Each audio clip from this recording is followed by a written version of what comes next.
जय मातारा मित्रों। जय मातारा गृहस्थ तंत्र में आप सभी का स्वागत है। गुरुदेव के चरणों में नमन करके जग कल्याण की कामना के साथ आप सभी मित्रों का मैं अपने चैनल में स्वागत करता हूं। आज हम कुछ शास्त्र सम्मत जानकारी आपको घर के मंदिर के लिए देंगे। मित्रों, पिछले भाग में मैंने आपको जानकारी दी थी कि हमारे घर के मंदिर, घर के पूजा स्थान कहाँ किस दिशा में होना चाहिए, हमें कहाँ ठाकुर जी को किस दिशा में बिठाना चाहिए। आज हम चर्चा करेंगे घर के मंदिर में ठाकुर जी, देवी जी के मंदिर में प्रतिमाएं पूजा स्थल में कैसी होनी चाहिए, किस आकार की होनी चाहिए, कितनी होनी चाहिए।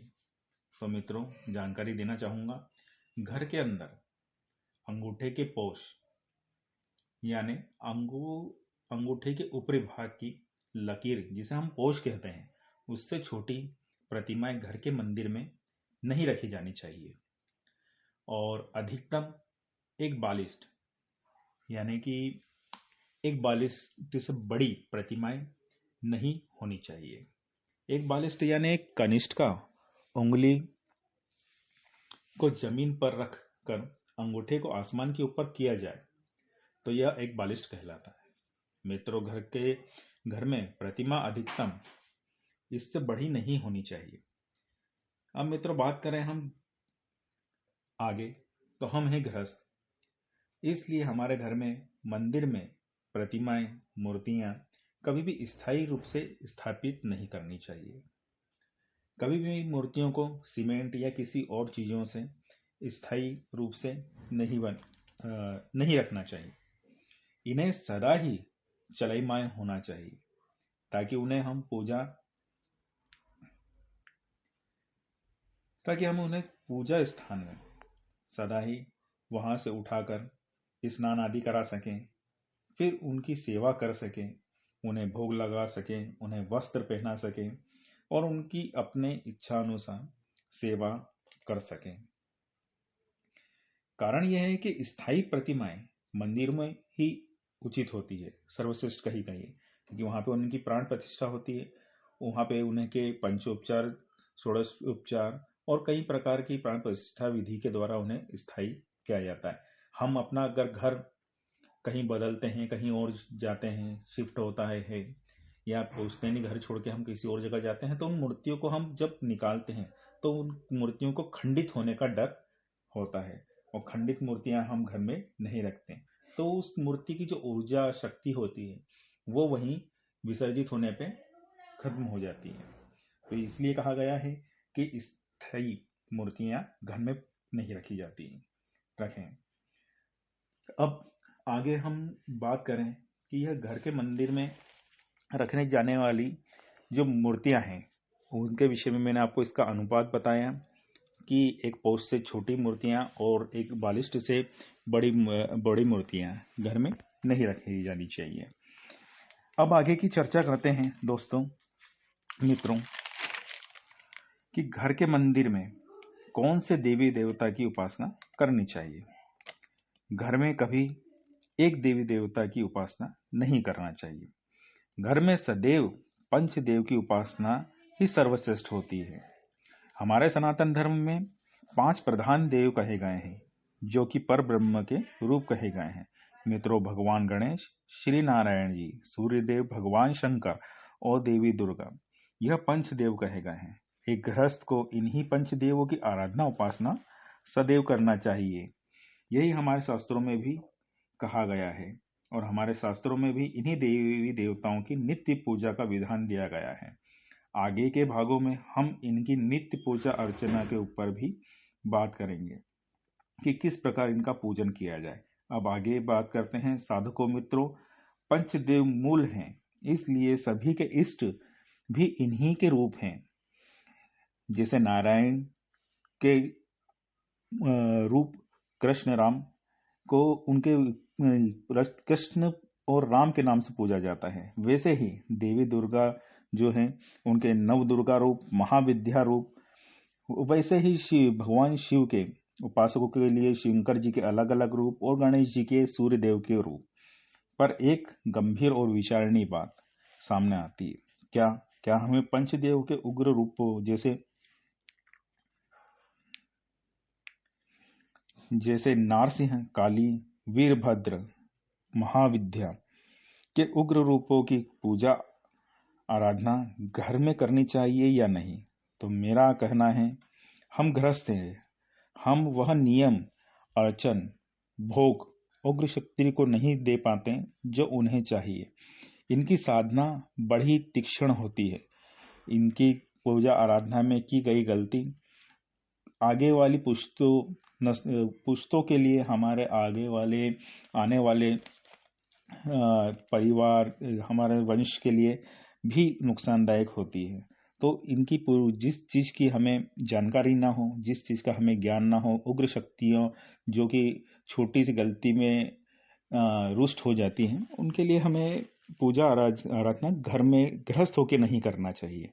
हाँ मित्रों, अगर घर के अंदर अधिकतर हमें सौम्य रूपों की आराधना करना सर्वश्रेष्ठ कही गई है। मेरा भी यही मत है कि घर के अंदर गृहस्थ अगर हम हैं तो गृहस्थों को सौम्य रूपों की आराधना करना चाहिए और सर्वश्रेष्ठ पूजा पंचदेवों की ही है। मित्रों, अगर आपने गुरु धारण किए हुए हैं, आपको गुरु मंत्र प्राप्त है, वह गुरु द्वारा आपको उग्र शक्ति की पूजा आराधना के निर्देश घर पर करने के हैं, तो आप घर पर निश्चित ही उग्रदेवों की पूजा आराधना कर सकते हैं। यह भी एक बहुत बड़ा गुड़ विषय है, इसी पर भी कभी हम चर्चा करेंगे। आगे बात करते हैं मित्रों, घर के मंदिर में कितनी कितनी प्रतिमाएं होनी चाहिए।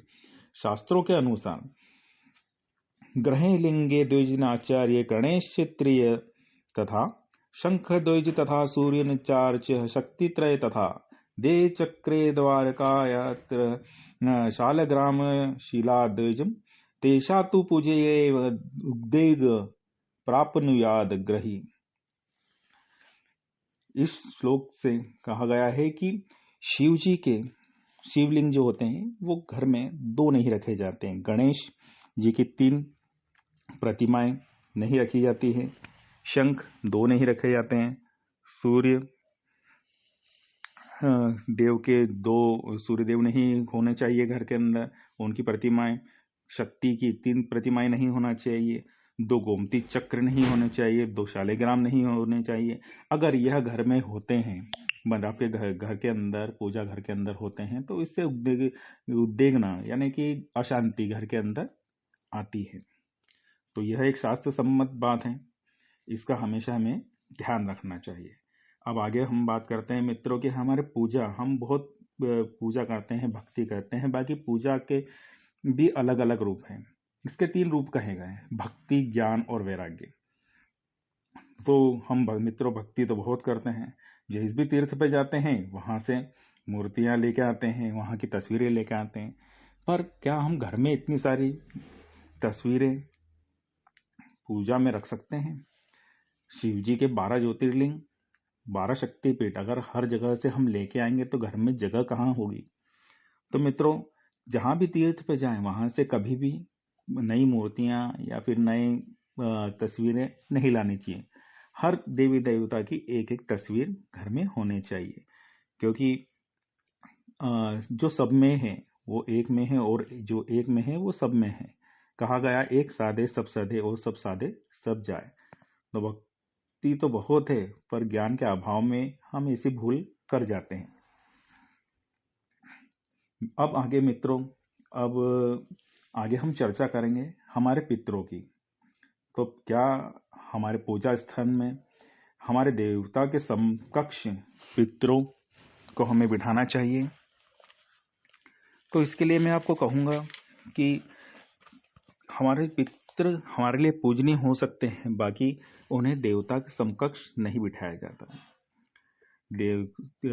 हमारे जो पितृ हैं उनका स्थान जो दिया गया है वो दक्षिण दिशा में दिया गया है, उन्हें वहीं विराजमान किया जाना चाहिए। उनकी तस्वीरें उसी दिशा में लगाई जानी चाहिए। श्राद्ध पक्ष में भी हम पितरों की पूजा दक्षिण दिशा में ही करते हैं। दक्षिण दिशा में ही तर्पण, पूजा इत्यादि देकर उन्हें तृप्त किया जाता है। अगर आप पितरों को देवता के साथ पूजित करते हैं तो यह उचित नहीं होता। सभी को अपने अपने अलग स्थान प्राप्त है, उसी अनुसार पूजा पद्धति होनी चाहिए। शास्त्र सम्मत काम नहीं करने पे, वास्तु अनुसार अगर हम अपने पूजा घर को नहीं बनाते हैं तो इसके कई प्रकार के दोष लगते हैं, जिससे हमें धन हानि, ग्रह कलेश, मान सम्मान में कमी हो जाती है। और भी बहुत सारी चीजें हैं, पितृदोष, पितरों के कह सकते हैं कि पितरों का आशीर्वाद नहीं मिलना उचित। तो मित्रों, आज हमने एक चर्चा की है घर के मंदिर में रखी जाने वाली मूर्ति, पंचदेव पूजा, पितरों के स्थान के विषय में एक छोटी सी चर्चा हुई। यह विषय बहुत विस्तारित है। जिस प्रकार अनंत ब्रह्मांड का अंत नहीं है, वैसे ही सनातन धर्म के ज्ञान का अंत नहीं है। हमारे धर्म में अनेकों गुड़ रहस्य हैं।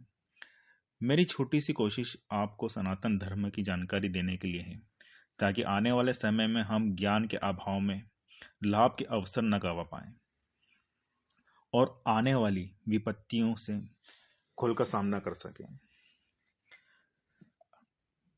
अगर आपको मेरा इस चैनल और मेरी दी गई जानकारी पसंद आती है तो आप मेरे चैनल को सब्सक्राइब करें और लाइक करें, साथ ही बेल आइकॉन को भी। जय माता राम मित्रों।